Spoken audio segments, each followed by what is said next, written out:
नमस्कार, देवभूमि चैनल में आपका स्वागत है। हमारे वीडियोस को पसंद करने के लिए और ढेर सारा प्यार देने के लिए और सहयोग के लिए आपका दिल से शुक्रिया। आज के इस वीडियो में हम श्रवण करेंगे सोमवार व्रत कथा, जिसे अवश्य ही सोमवार के व्रत में सुनना चाहिए। उससे भगवान भोलेनाथ प्रसन्न होते हैं और आपका व्रत संपूर्ण होता है। इसके बाद आरती करना और भोग लगाना ना भूलें। भगवान शिव शंकर के चरणों में ध्यान लगाइए, एकाग्रचित होकर बैठ जाइए और कथा सुनना आरंभ कीजिए। ओम नमः शिवाय। किसी नगर में एक धनी व्यापारी रहता था। दूर दूर तक उसका व्यापार फैला हुआ था। नगर के सभी लोग उस व्यापारी का सम्मान करते थे। इतना सब कुछ संपन्न होने के बाद भी वह व्यापारी बहुत दुखी और परेशान रहता था, क्योंकि उसका कोई पुत्र नहीं था, जिस कारण अपनी मृत्यु के पश्चात व्यापार के उत्तराधिकारी की चिंता उसे हमेशा सताती रहती थी।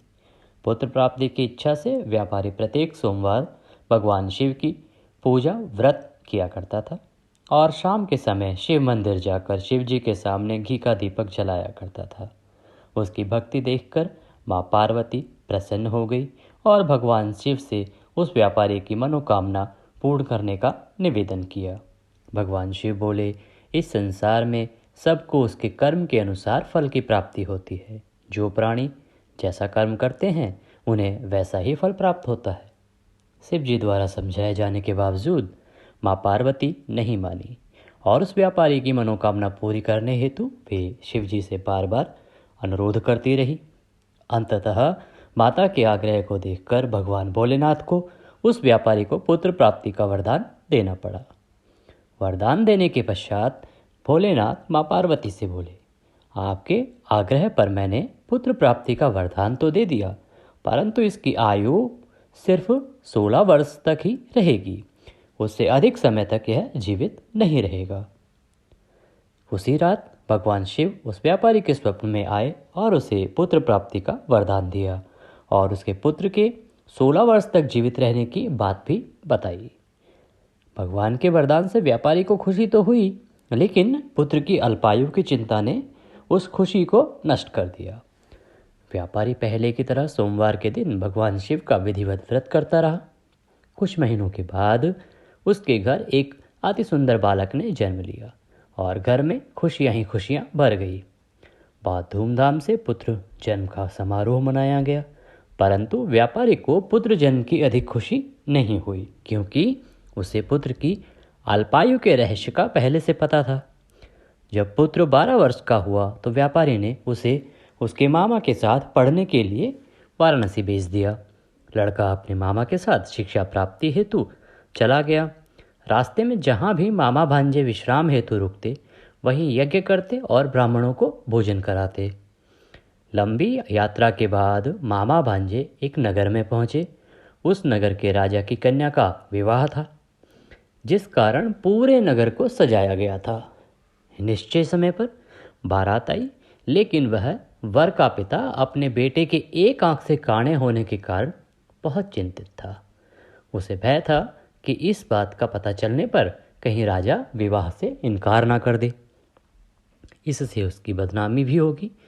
जब वर के पिता ने व्यापारी के पुत्र को देखा तो उसके मस्तिष्क में एक विचार आया। उसने सोचा, क्यों ना इस लड़के को दूल्हा बनाकर राजकुमारी से विवाह करा दूं।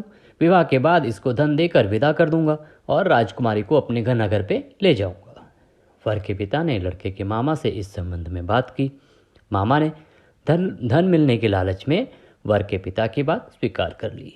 लड़के को दूल्हे का वस्त्र पहनाकर राजकुमारी से विवाह कर दिया गया। राजा ने बहुत सारा धन देकर राजकुमारी को विदा किया।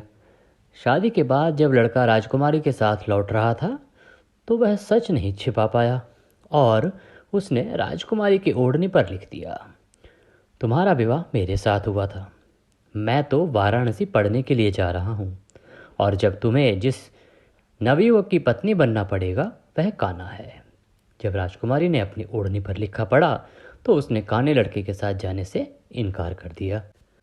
राजा को जब ये बातें पता लगी तो उसने राजकुमारी को महल में ही रख लिया। उधर लड़का अपने मामा के साथ वाराणसी पहुंच गया और गुरुकुल में पढ़ना शुरू कर दिया। जब उसकी आयु 16 वर्ष की हुई तो उसने यज्ञ किया। यज्ञ के समाप्ति पर ब्राह्मणों को भोजन कराया और खूब अन्न वस्त्र दान दिए। रात को वह अपने शयन कक्ष में सो गया। शिवजी के वरदान के अनुसार शयन अवस्था में ही उसके प्राण पखेरु उड़ गए। सूर्योदय पर मामा मृत भांजे को देखकर रोने पीटने लगा। आसपास के लोग भी एकत्र होकर दुख प्रकट करने लगे। लड़के के मामा के रोने विलाप करने के स्वर समीप से गुजरते हुए भगवान शिव और माता पार्वती को भी सुनाई दिए। माता पार्वती ने भगवान से कहा, प्राणनाथ, मुझे इसके रोने के स्वर सहन नहीं हो रहे, आप इस व्यक्ति के कष्ट को दूर करो। भगवान शिव ने माता पार्वती के साथ अदृश्य रूप में समीप जाकर देखा तो भोलेनाथ माता पार्वती से बोले, यह तो वही व्यापारी का पुत्र है जिसे मैंने 16 वर्ष की आयु का वरदान दिया था। इसकी आयु पूरी हो गई है। माँ पार्वती ने फिर भगवान शिव से निवेदन कर उस बालक को जीवन देने का आग्रह किया। माता पार्वती के आग्रह पर भगवान शिव ने उस लड़के को जीवित होने का वरदान दिया और कुछ ही पल में वह जीवित होकर उठ बैठा। शिक्षा प्राप्ति करके लड़का मामा के साथ अपने नगर की ओर चल दिया। दोनों चलते हुए उसी नगर में पहुंचे जहां उसका विवाह हुआ था। उस नगर में भी यज्ञ का आयोजन किया। समीप से गुजरते हुए नगर के राजा ने यज्ञ का आयोजन देखा और उसने तुरंत ही लड़के और उसके मामा को पहचान लिया। यज्ञ की समाप्ति पर राजा मामा और लड़के को महल में ले गया और कुछ दिन उन्हें महल में रखकर बहुत सारा धन वस्त्र आदि देकर राजकुमारी के साथ विदा कर दिया। इधर भूखे प्यासे रहकर व्यापारी और उसकी पत्नी बेटे की प्रतीक्षा कर रहे थे। उन्होंने प्रतिज्ञा कर रखी थी कि यदि उन्हें अपने बेटे की मृत्यु का समाचार मिला तो दोनों अपने प्राण त्याग देंगे। परंतु उसने बेटे के जीवित वापस लौटने का समाचार सुना तो वह बहुत प्रसन्न हुआ। वह अपनी पत्नी और मित्रों के साथ नगर के द्वार पर पहुंचा। अपने बेटे के विवाह का समाचार सुनकर पुत्रवधू राजकुमारी को देखकर उसकी खुशी का ठिकाना न रहा। उसी रात भगवान शिव ने व्यापारी के स्वप्न में आकर कहा, हे श्रेष्ठी, मैंने तेरे सोमवार के व्रत करने और व्रत कथा सुनने से प्रसन्न होकर तेरे पुत्र को लंबी आयु प्रदान की है। पुत्र की लंबी आयु जानकर व्यापारी बहुत प्रसन्न हुआ। शिव भक्तों ने तथा सोमवार का व्रत करने से व्यापारी की सभी मनोकामनाएं पूरी हुई। इसी प्रकार जो भक्त सोमवार का विधिवत व्रत करते हैं और व्रत कथा सुनते हैं उनकी सभी इच्छाएं भगवान भोलेनाथ और माता पार्वती अवश्य पूरा करते हैं। बोलिए शंकर भगवान की जय। इसी के साथ कथा यहाँ पर समाप्त होती है। आप आरती करेंगे और आरती करने के बाद भगवान को भोग लगाएंगे।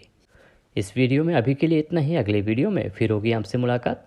तब तक के लिए ओम नमः शिवाय। अगर आपके पास आरती नहीं है और आप आरती भी सुनना चाहते हैं तो अगले एपिसोड में या अगले सोमवार को हम जब कथा अपलोड करेंगे उसमें आरती भी अवश्य डालेंगे। आप कमेंट बॉक्स में अवश्य लिखिए। ओम नमः शिवाय।